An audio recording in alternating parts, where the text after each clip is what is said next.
ಬಹಳ ಜನ ಅದಕ್ಕೋಸ್ಕರ ನಿವೃತ್ತರಾದ ನಾವು ಕೆಲಸದಿಂದ ಅಥವಾ ನಾವು ವಿಶ್ರಾಂತಿ ಮಾಡಲು ಇರ್ತೀವಿ ಅಂತೀವಿ. ಹಂಗಲ್ಲ, ನಿವೃತ್ತರು ಮಾಡಿದ್ರೆ ಬಿಜಾಪುರ ಮನೆ ಬರೋದೇ ಬದಲಾಯಿಸುವ ಸಾಧ್ಯತೆ ಇದೆ. ಅದಕ್ಕೆ ನೀವೆಲ್ಲರೂ ಕೂಡ ಸಕ್ರಿಯರಾಗಬೇಕು.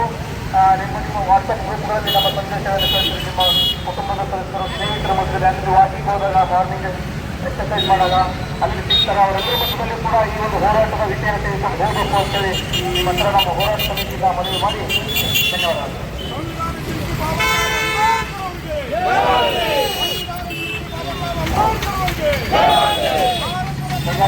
ಈಗ ನಾವೆಲ್ಲ ಮುಂಜಾನೆ ವಾಕಿಂಗ್ ಹೋಗ್ತೀವಿ, ಅದನ್ನೆಲ್ಲ ಮಾತುಗಳು ಹೇಗಿರ್ತಾವಂದ್ರೆ ಹೋರಾಟದ ಪರವಾಗಿ ಮಾತುಗಳೇ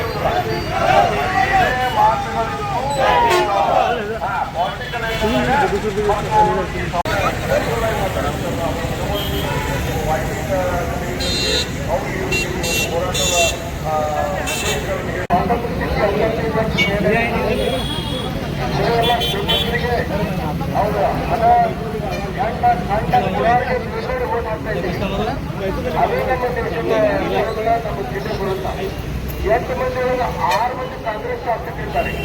ಅವರಲ್ಲಿ 2 ಕಾಂಗ್ರೆಸ್ ಸಚಿವರಿದ್ದಾರೆ. ಅವರು ಬಡ ಉನ್ನತ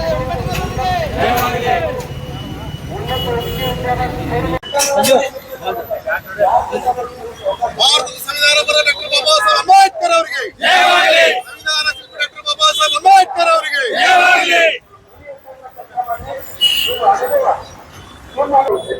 ಇವತ್ತು ನವೆಂಬರ್ 26 ನಮ್ಮ ದೇಶಕ್ಕೆ ನಮ್ಮೆಲ್ಲರ ನಾಯಕರು ಹಾಗೂ ಸಮಾನತೆಯ ಹರಿಕಾರರಾದಂತಹ ಡಾಕ್ಟರ್ ಬಾಬಾ ಸಾಹೇಬ್ ಅಂಬೇಡ್ಕರ್ ಅವರು ಸಂವಿಧಾನ ಶಿಲ್ಪಿ. ನಮ್ಮ ದೇಶಕ್ಕೆ ಸಂವಿಧಾನವನ್ನು ಸಮರ್ಪಣೆ ಮಾಡಿದ ದಿನ. ನಾವೆಲ್ಲರೂ ಈಗ ಸಮಾನತೆಯ ಬದುಕನ್ನು ಬದುಕ್ತಾ ಇದ್ದೇವೆ ಅಂದ್ರೆ ಅದಕ್ಕೆ ಮೂಲ ಕಾರಣ ಭಾರತ ರತ್ನ ಡಾಕ್ಟರ್ ಬಾಬಾ ಸಾಹೇಬ್ ಅಂಬೇಡ್ಕರ್ ಅವರು. ಇವತ್ತು ನಾವು ಅವ್ರಿಗೆ ಈ ಸಂದರ್ಭದಲ್ಲಿ ನೆನೆಸುತ್ತಾ ಇಡೀ ವಿಶ್ವಕ್ಕೆ ಮಾದರಿಯಾದಂತಹ ಸಂವಿಧಾನ ನೀಡಿದಂತಹ ಹಾಗೂ ಎಲ್ಲ ಮಹಿಳೆಯರಿಗೆ, ಕಾರ್ಮಿಕರಿಗೆ, ಬಡವರಿಗೆ, ದೀನದಲಿತರಿಗೆ, ಅಲ್ಪಸಂಖ್ಯಾತರಿಗೆ ಎಲ್ಲರಿಗೂ ಕೂಡ ಸಮಾನತೆಯನ್ನು, ಎಲ್ಲರ ಹಕ್ಕುಗಳನ್ನು ರಕ್ಷಣೆ ಮಾಡಿದಂತಹ ಸಂವಿಧಾನ ನೀಡಿದಂತಹ ಬಾಬಾ ಸಾಹೇಬ್ ಅಂಬೇಡ್ಕರ್ ಅವರಿಗೆ ನಾವೆಲ್ಲರೂ ನೆನೆಸ್ಬೇಕಾಗ್ತದೆ. ಕೆಲ ಸಂವಿಧಾನ ವಿರೋಧಿಗಳು ಈ ನಮ್ಮ ದೇಶದಲ್ಲೂ ಕೂಡ ಇದ್ದಾರೆ. ಅವ್ರಿಗೆ ಬಾಬಾ ಸಾಹೇಬ್ ಅಂಬೇಡ್ಕರ್ ಅವರ ಸಂವಿಧಾನದಲ್ಲಿ ಜಾತ್ಯತೀತ ಪದ ಸೇರಿಸಲಿಲ್ಲ, ಅದು ಆಮೇಲೆ ಸೇರಿಸಿದ್ರು, ಬಾಬಾ ಸಾಹೇಬ್ ಅಂಬೇಡ್ಕರ್ ಅವರು ಸೇರಿಸಲಿಲ್ಲ ಅಂತ ಹೇಳ್ತಾರೆ. ಅದನ್ನ ನಾನು ಇದು ಸಂವಿಧಾನ ಒಳಗೆ ಅಕ್ಷರಗಳನ್ನು, ಪದಗಳನ್ನು ಸೇರಿಸಿದರೆ ಮಾತ್ರ ಅದು ಜಾತ್ಯತೀತ ಅಲ್ಲ, ಅದು ಬರೆದಂತಹ ಮೂಲ ಆಶಯನೇ ಜಾತ್ಯತೀತ. ಈ ಭಾರತ ದೇಶದ ಸಂವಿಧಾನ ಜಾತ್ಯತೀತ ಸಂವಿಧಾನ. ಇದನ್ನು ಇಡೀ ವಿಶ್ವದ ನಾಯಕರು ಗೌರವಿಸಿದ್ದಾರೆ. ನಮ್ಮ ಮಹಾತ್ಮ ಗಾಂಧೀಜಿ ಅವರು, ನೆಹರು ಅವರು, ಇಡೀ ನಮ್ಮ ನಾಯಕರು, ಮೌಲಾನಾ ಅಬುಲ್ ಕಲಾಂ ಆಜಾದ್ ಅವರು, ಎಂತೆಂತ ಮಹಾನ್ ನಾಯಕರು ಇದನ್ನು ಸಂವಿಧಾನ ಒಪ್ಪಿಕೊಂಡು ಸಮರ್ಪಣಾ ಮಾಡಿದಂತ ದಿನ. ಇವತ್ತು ನಾವು ಅವ್ರಿಗೆ ನೆನೆಸುವಂತ ದಿನ.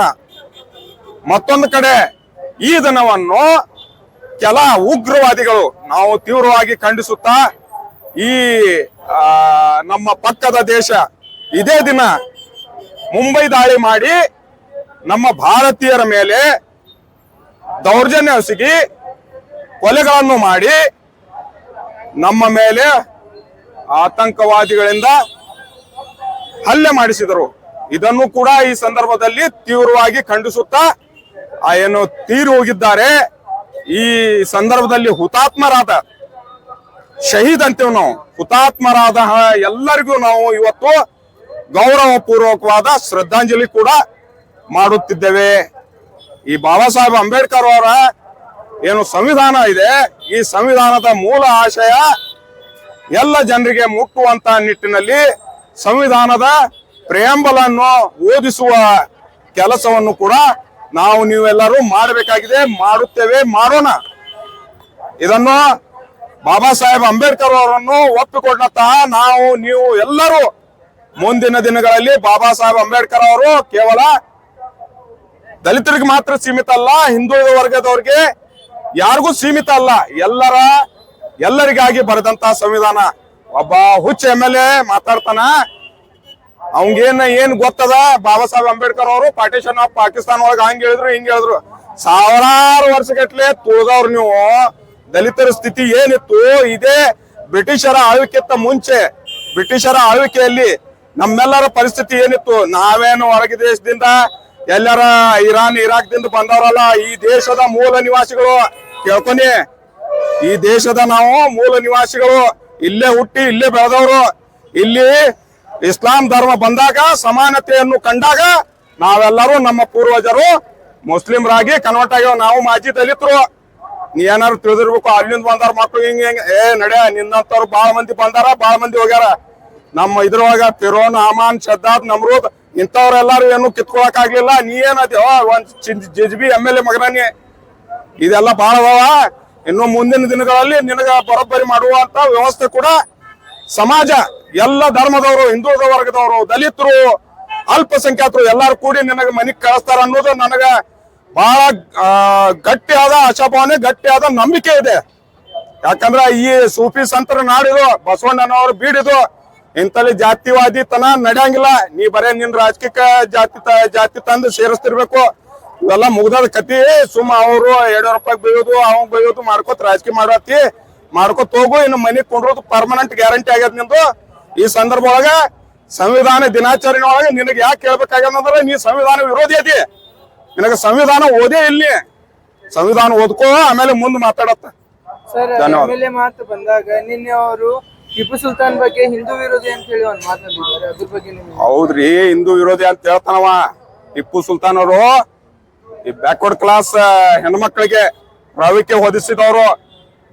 ಟಿಪ್ಪು ಸುಲ್ತಾನ್ ಅವರು ದಲಿತರಿಗೆ ಫಸ್ಟ್ ಇದ್ರೊಳಗ ಸೈನ್ಯವಾಗಿ ಸೇರಿಸಿದವರು, ದಲಿತರಿಗೆ ಭೂಮಿ ಕೊಟ್ಟವರು. ನೀ ಏನ್ ಮಾಡಿವೋ? ನೀ ಬರೇ ದೌರ್ಜನ್ಯ ಮಾಡೋರು ಪರವಾಗಿದ್ದೀವಿ, ದೌರ್ಜನ್ಯ ಮಾಡಿದವ್ರಿ ಒದ್ದಾರವ್ರು. ನಿಮ್ಮಂತ ಏನ್ ಲುಚ್ಚಾಗಳಿದ್ರಲ್ಲ ಆ ಕಾಲವಾಗ ಅವ್ರಿಗೆ ಒದ್ದಾರ.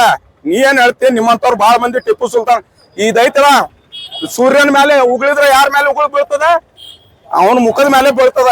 ಅದ ಹಂಗ ಆಗ್ಯಾವ. ಇದೇನ್ ಬಹಳ ಟೆನ್ಷನ್ ತಗೊಳ್ಳೋದಿಲ್ಲ. ಅವ್ ಹುಚ್ಚೈತದು. ಯಾಕಂದ್ರ ಮಾತಾಡ್ತದ, ಏನ್ ಮಾತಾಡ್ತಾನ ಅವಂಗೆ ತಿಳಿಯಂಗಿಲ್ಲ. ನಾಳೆ ಮತ್ ಬ್ಯಾರದ ಮಾತಾಡ್ತಾನ. ಅವೆಲ್ಲ ಇವನ ಮೇಲೆ ಜಾಸ್ತಿ ಟೆನ್ಷನ್ ತಗೊಳ್ಳೋದು ಅವಶ್ಯಕತೆ ಇಲ್ಲ. ಇವ್ನ ಹೇಳಿ ನಾವೇ ಪ್ರಚಾರ ಮಾಡತ್ತೀವೇನ ಅಂತ ಅನ್ಸತ್ತದ ನನಗ. ಅವ ಬೇಡ್ಕೊತಾನ, ಮುಸುಳ್ರಿ ಏನಾರು ನನಗ್ ಬೈಲಿ ಅಂತೇಳಿ. ಅದ್ ನಾವು ಬೈಯೋದು ಬಿಡ್ಬೇಕಾಗ್ಯದ. ಸುಮ್ ಈಗ ನಿನ್ನೆ ಅಷ್ಟ್ ಹೇಳ್ಯಾನ ಅಂತೇಳಿ ನಮಗ್ ಮತ್ ತಲೆ ಕೆಟ್ಟಿತ್ತು. ಆದ್ರೂ ನಾವು ಏನ್ ಮಾಡಿದ್ವಿ, ಇಂತ ಹುಚ್ಚರ ಬಾಯಿಗೆ ಹತ್ತಬಾರ್ದು. ಹುಚ್ಚ ಈಗ ಒಂದ್ ಹುಚ್ಚ ನಾಯಿ ನಮಗ್ ಕಡಿತದ, ನಾವ್ ಅದಕ್ಕೆ ಕಡಿಯಕ್ ಆಗಂಗಿಲ್ಲ. ಅದ್ ನಾಯಿ ಇರ್ತದ. ಹಿಂಗ ಈ ಸಂದರ್ಭ ಒಳಗೆ ನಾ ಅದು ಕೂಡ ಹೇಳ್ತೀನಿ, ಯಾವುದೇ ಆಗ್ಲಿ ಸಂವಿಧಾನಬದ್ಧವಾದ ನಮ್ಮ ಹಕ್ಕುಗಳನ್ನು ಉಳಿಸ್ಕೊಳ್ಳೋ ನಿಟ್ಟಿನಲ್ಲಿ ನಾವು ಸಂವಿಧಾನದ ಆಶಯಗಳ ಮೂಲ ಆಶಯಗಳನ್ನು ಇದ್ ಮಾಡಿ ಸಂವಿಧಾನವನ್ನು ಗೌರವಿಸಿದ್ರ ಸಂವಿಧಾನ ನಮಗ್ ಗೌರವಿಸ್ತೋ ಅಂತ ಹೇಳಿ ಈ ಸಂದರ್ಭದಲ್ಲಿ ಹೇಳಿ ನಾನು ಮಾತು ಮುಗಿಸ್ತೀನಿ. ಇರ್ಫಾನ್ ಶೇಖ್. ಬಂಧುಗಳೇ, ಇವತ್ತು ಭಾರತ ದೇಶಕ್ಕೆ ಡಾಕ್ಟರ್ ಬಾಬಾ ಸಾಹೇಬ್ ಅಂಬೇಡ್ಕರ್ ಅವರು ಸಂವಿಧಾನವನ್ನು ಸಮರ್ಪಣೆ ಮಾಡಿದ ದಿವಸವಾಗಿದೆ. ಅದರ ಆರ್ಥಿಕವಾದ ಸ್ವಾಗತವನ್ನು ನಾವು ಬಯಸ್ತಾ ಇದ್ದೇವೆ. ಹಾಗೆಯೇ ಇವತ್ತು ಸಂವಿಧಾನ ಬಾಬಾ ಸಾಹೇಬ್ ಅಂಬೇಡ್ಕರ್ 1950 ನವೆಂಬರ್ 26ರಂದು ಭಾರತ ದೇಶಕ್ಕೆ ಒಂದು ಸಂವಿಧಾನವನ್ನು ಅವಶ್ಯಕತೆ ಇರುವ ಕಾರಣ ಬಾಬಾ ಸಾಹೇಬ್ ಅಂಬೇಡ್ಕರ್ ಅವರು ಭಾರತಕ್ಕೆ ಒಂದು ಸಂವಿಧಾನವನ್ನು ಸಮರ್ಪಣೆ ಮಾಡ್ತಾರೆ. ಆ ದಿವಸ ಇವತ್ತು ಎಲ್ಲ ಮಾನವ ಕುಲ ಜಾತಿಗಳೇನದಾವಲ್ಲ ಅವರು ಸಂತೋಷ ಮತ್ತು ಸಂಭ್ರಮ ಪಡುವಂತ ದಿವಸ ಇವತ್ತಾಗಿದೆ. ಯಾಕಪ್ಪ ಅಂತಂದ್ರ ಇವತ್ತು ಮಾನವರು ಎಲ್ಲರೂ ಸಮಾನರು. ನಾವು ಜಾತಿ ಧರ್ಮ ಭೇದ ಭಾವ ಹೆಣ್ಣು ಗಂಡು ಎಲ್ಲದರ ಒಂದು ಸಮಾನತೆಯಿಂದ ಬದುಕುವಂತ ಒಂದು ಸಂವಿಧಾನವನ್ನು ಇವತ್ತು ಡಾಕ್ಟರ್ ಬಾಬಾ ಸಾಹೇಬ್ ಅಂಬೇಡ್ಕರ್ ಅವರು ಈ ದೇಶಕ್ಕೆ ಸಮರ್ಪಣೆ ಮಾಡಿದ ದಿವಸ. ಇವತ್ತು ನಾವೆಲ್ಲರೂ ಈ ದೇಶದಲ್ಲಿರುವ ಪ್ರತಿಯೊಬ್ಬರು ಇದನ್ನ ನಾವು ಹೆಮ್ಮೆ ಪಡುವಂತ ಒಂದು ದಿನವಾಗಿ ನಾವು ಆಚರಣೆ ಮಾಡಬೇಕಾಗಿದೆ. ಹಾಗಾಗಿ ಡಾಕ್ಟರ್ ಬಾಬಾ ಸಾಹೇಬ್ ಅಂಬೇಡ್ಕರ್ ಅವರು ಈ ದೇಶದಲ್ಲಿ ಜಾತಿ ವ್ಯವಸ್ಥೆ ನಿರ್ಮೂಲನೆ ಮಾಡಿದವರು. ಈ ಜಾತಿ ಅಂದ್ರೆ ಜಾತ್ಯತೀತತೆ ಅಂದ್ರೆ ಎಲ್ಲರೂ ಸಮಾನರಾಗಿರ್ಬೇಕು, ಅಧಿಕಾರದಲ್ಲಿ ಸಮಾನತೆ ಬೇಕು, ಆರ್ಥಿಕತೆಯಲ್ಲಿ ಸಮಾನತೆ ಇರಬೇಕು, ಬಡವ ಬಲ್ಲಿದ ಹೆಣ್ಣು ಗಂಡು ಭೇದ ಭಾವ ಎಲ್ಲರೂ ಒಂದು ಸಮಾನತೆ ಇರುವಂತ ಒಂದು ವಿಚಾರವನ್ನ ಡಾಕ್ಟರ್ ಬಾಬಾ ಸಾಹೇಬ್ ಅಂಬೇಡ್ಕರ್ ಅವರು ಇವತ್ತ ದೇಶಕ್ಕೆ ಸಮರ್ಪಣೆ ಮಾಡಿದಂತ ದಿನವಾಗಿದೆ. ಹಾಗಾಗಿ ಮನುಸ್ಮೃತಿಯಲ್ಲಿ ಹೇಳ್ತಿದ್ದಪ್ಪ ಅಂತಂದ್ರ ಮನುಸ್ಮೃತಿ ಒಂದು ಹೆಣ್ಣನ್ನ ಇವತ್ತವರು ಏನ್ ಮಾಡ್ತಿದ್ರಪ್ಪ ಅಂತಂದ್ರ ಗಂಡ ಸತ್ರ ಹೆಣ್ಣನ್ನ ಚಿತೆಗೇರಿಸುವಂತ ಒಂದು ಪದ್ಧತಿಯಲ್ಲಿ ಜಾರಿಯಲ್ಲಿತ್ತು. ಹೆಣ್ಣಿಗೆ ಶಿಕ್ಷಣ ಕೊಡ್ತಿರ್ಲಿಲ್ಲ, ಒಂದು ಭೋಗದ ವಸ್ತು ಆಗಿದ್ರು ಹೆಣ್ಮಗಳು. ಯಾಕಪ್ಪ ಅಂತಂದ್ರ ಆ ಭೋಗದ ವಸ್ತು ಏನಪ್ಪಾ ಅಂತಂದ್ರ ಅನುಭವಿಸೋದು, ಆಕಿನ ಪ್ರೆಗ್ನೆಂಟ್ ಮಾಡೋದು, ಒಂದು ಹೆರಿಗೆ ಯಂತ್ರ ಅನ್ನುವಾಗಿ ಇಲ್ಲಿ ದೇಶದಲ್ಲಿ ನಿರ್ಮಾಣ ಮಾಡಿದ್ರು. ಹಾಗಾಗಿ ಆ ವಿಚಾರದಿಂದ ಏನು ಮನುಸ್ಮೃತಿಯನ್ನ ಹೊರಗೆ ತಂದು ಬಾಬಾ ಸಾಹೇಬ್ ಅಂಬೇಡ್ಕರ್ ಅವರು ಸಂವಿಧಾನದ ಮೂಲಕ ಎಲ್ಲರಿಗೂ ಒಂದು ಸಮಾನತೆಯನ್ನು ನೀಡಿದ್ದು ನಾವು ಹೆಮ್ಮೆ ಪಡುವಂತ ವಿಷಯವಾಗಿದೆ. ಹಾಗಾಗಿ ಈ ದೇಶದ ಪ್ರತಿಯೊಬ್ಬರು, ಈ ದೇಶದ ಪ್ರತಿಯೊಂದು ಜೀವಿಯು ಕೂಡ ಇದನ್ನ ಬಾಬಾ ಸಾಹೇಬ್ ಅಂಬೇಡ್ಕರ್ ಅವರನ್ನ ನೆನೆಯುವಂತ ಒಂದು ವಿಚಾರ ಆಗ್ಬೇಕಾಗಿದೆ. ಇವತ್ತು ಸಿಯಾ, ಸಿಖ್ರು, ಬೌದ್ಧರು, ಎಲ್ಲ ಧರ್ಮದವರು ಇವತ್ತು ಒಂದು ಕಾನೂನು ಅಡಿಯಲ್ಲಿ ಬದುಕ್ತಾರಪ್ಪ ಅಂತಂದ್ರೆ ಅದು ಸಂವಿಧಾನ. ಆ ಸಂವಿಧಾನ ಅಡಿಯಲ್ಲಿ ನಾವು ಇವತ್ತು ಬದುಕ್ತಾ ಇದೀವಿ. ಅಂದ್ರೆ ಸರ್ವ ಜನಾಂಗದ ಶಾಂತಿಯ ತೋಟ, ಕುವೆಂಪು ಅವ್ರು ಹೇಳಿದ ಹಾಗೆ ನಾವೆಲ್ಲ ಸರ್ವ ಜನಾಂಗದ ಶಾಂತಿಯ ತೋಟ ತರ ನಾವು ಬದುಕಬೇಕಾಗಿತ್ತು ಇವತ್ತು. ಹಾಗಾಗಿ ನಾವು ಭಾರತದ ಸಂವಿಧಾನವನ್ನು ಒಪ್ಕೊಳ್ಬೇಕಾಗಿದೆ. ಈ RSS ಮತ್ತು ಮನುವಾದಿಗಳು ಅವರು ಈಗ RSS ಹುಟ್ಟಿ 100 ವರ್ಷ ಆಗಿದೆ. ಆ 100 ವರ್ಷ ಸಂಭ್ರಾಚರಣೆಯಲ್ಲಿ ಈ ದೇಶದ ಒಂದು ಸಂವಿಧಾನವನ್ನು ಬದಲಾವಣೆ ಮಾಡಕ್ ಹೊರಟಿದ್ರು ಅವರು. ಅವರಿಗೆ ಸಮಾನತೆ ಬೇಡವಾಗಿದೆ. ಇವತ್ತು ಜಾತಿ ವ್ಯವಸ್ಥೆ ಬೇಕಾಗಿದೆ, ಮಹಿಳೆಯರ ಶೋಷಣೆ ಬೇಕಾಗಿದೆ, ದಲಿತರ ದೌರ್ಜನ್ಯ, ಅಪಮಾನ, ರೇಪು ಇವೆಲ್ಲ ಮಾಡುವಂತ ಒಂದು ವ್ಯವಸ್ಥೆ ಕೂಡ ಅಲ್ಲಿ ಆಗ್ತಾ ಇದೆ. ಅದಕ್ಕಾಗಿ ನಾವು RSS ಅನ್ನ ಈ ಸಂದರ್ಭದಲ್ಲಿ ಖಂಡಿಸ್ತಾ ಇದ್ದೀವಿ. RSS ಏನು ಒಪ್ಕೋತಿತ್ತಪ್ಪ ಅಂತಂದ್ರ ಮನುಸ್ಮೃತಿಯನ್ನು ಡಾಕ್ಟರ್ ಬಾಬಾ ಸಾಹೇಬ್ ಅಂಬೇಡ್ಕರ್ ಅವರು ಬಹಿರಂಗವಾಗಿ ಸುಟ್ಟಾಕಿದವರು. ಬಹಿರಂಗವಾಗಿ ಸುಟ್ಟಾಕಿದವರು ಯಾರಾದ್ರೂ ಇದ್ರು ಡಾಕ್ಟರ್ ಬಾಬಾ ಸಾಹೇಬ್ ಅಂಬೇಡ್ಕರ್ ಅವರು.